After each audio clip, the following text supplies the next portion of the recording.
السلام علیکم دوستو، آج مجھے میاں محمد نواز شریف کا وہ جملہ یاد آ گیا جب وہ اکثر جلسوں میں کہا کرتے تھے کہ شیر نہ پہلے جھکائے نہ اب جھکے گا۔ تو دوستو، اس طرح کی باتیں آج میں آپ کو بتانے والا ہوں مور ڈیٹیل کے ساتھ۔ آج وہ سچ ثابت ہو گیا ہے۔ تو دوستو، آپ کو ویڈیو شروع کرنے سے پہلے آپ سب سے میری ریکویسٹ ہے کہ اگر آپ میرے چینل پہ فرسٹ ٹائم ہے تو میرے چینل کو سبسکرائب کریں اور نزدیک بیل آئیکن کو کلک کریں۔ تو دوستو، چلتے ہیں ویڈیو کو شروع کرتے ہیں۔ میاں محمد نواز شریف کو سب سے پہلے عدالت نے 8 ہفتوں کی ضمانت دے رکھی ہے۔ 8 ہفتوں کی مطلب یہ ہے کہ ضمانت مل چکی ہے ان کو علاج کرانے کے لیے، لیکن یہ نااہل حکومت، نہ تجربہ کار حکومت، دھاندلی زدہ حکومت جو ہے اب انہیں اجازت نہیں دے رہی، اب ان کا نام ECL سے نہیں نکال رہی۔ حتیٰ کہ اگر نیب کی بات کی جائے تو نیب کیا کہتا ہے؟ نیب کہتا ہے کہ حکومت کی مرضی ہے، بھائی آپ اپنا واضح بیان دیں کہ آپ کیا کرنا چاہتے ہیں، آپ کیا کہنا چاہتے ہیں ان کی ضمانت کے بارے میں یا ان کے نام ECL سے نکلنے کے بارے میں۔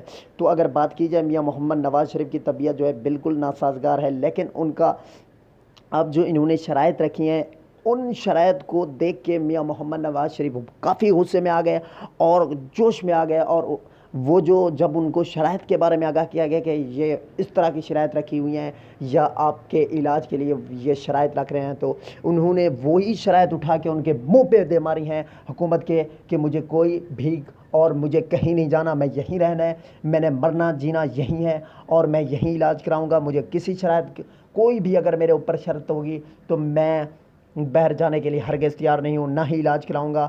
کیونکہ یہ بات میاں محمد نواز شریف کی آواز نہیں ہے بلکہ پورے پاکستان کی آواز ہے، جو ملک کے 3 بار وزیر اعظم رہ چکے ہیں، جو کہ محسن پاکستان ہیں۔